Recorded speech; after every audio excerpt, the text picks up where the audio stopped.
আজকে কথা বলবো বাংলাদেশ এবং আমেরিকার বাণিজ্যিক চুক্তিটা নিয়ে।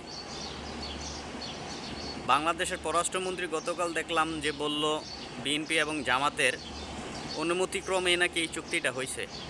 তাহলে কি আমরা ধরে নিতে পারি না যে ঢাকা না ওয়াশিংটন, ওয়াশিংটন ওয়াশিংটন?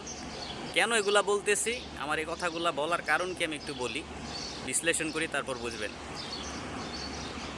2 দিন আগে ইরানের সর্বোচ্চ নেতা, অর্থাৎ সারা মুসলিম বিশ্বের স্পন্দন, আবেগের জায়গা যিনি, আয়াতুল্লাহ খামেনির মৃত্যুতে বাংলাদেশের সরকার কিংবা বিরোধী দল কেউ সরাসরি কিন্তু নিন্দা জানায়নি।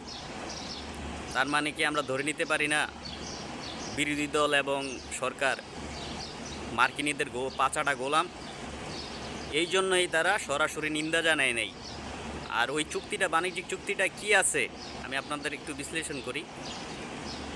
বাংলাদেশের 42টা পণ্য যাবে আমেরিকায় এবং ব্যাট দিতে হবে 19%।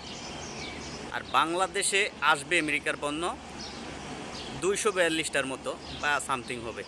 তো এটা গোলামি চুক্তি না? আর এর মধ্যে গোলামি চুক্তিটার মধ্যে উল্লেখযোগ্য জিনিসগুলো হচ্ছে যেগুলো বাংলাদেশের আশেপাশের দেশগুলো থেকে কিনতে পারতো বা মিডল ইস্ট থেকে কিনতে পারতো খুব সহজ বা কম দামে, যেমন সুতা, তেল, তারপর হচ্ছে সয়াবিন, তারপর হচ্ছে তুলা, এগুলা। তো এগুলা কিন্তু বাধ্যতামূলক আমেরিকা থেকে কিনতে হবে। তো এটা যেটা কম দামে পাইলে হলে মধ্যপ্রাচ্য থেকে বা আশেপাশের দেশগুলা থেকে, প্রতিবেশী দেশগুলা থেকে, সেগুলো এখন দ্বিগুণ দামে কিনতে হবে। এটাই হচ্ছে মূলত বাণিজ্যিক চুক্তি। সবাই ভালো থাকবেন, সুস্থ থাকবেন। আর পারলে ঢাকা না ওয়াশিংটন, ওয়াশিংটন ওয়াশিংটন, এটা একটু স্লোগান তুললেন। ভালো থাকবেন, সুস্থ থাকবেন।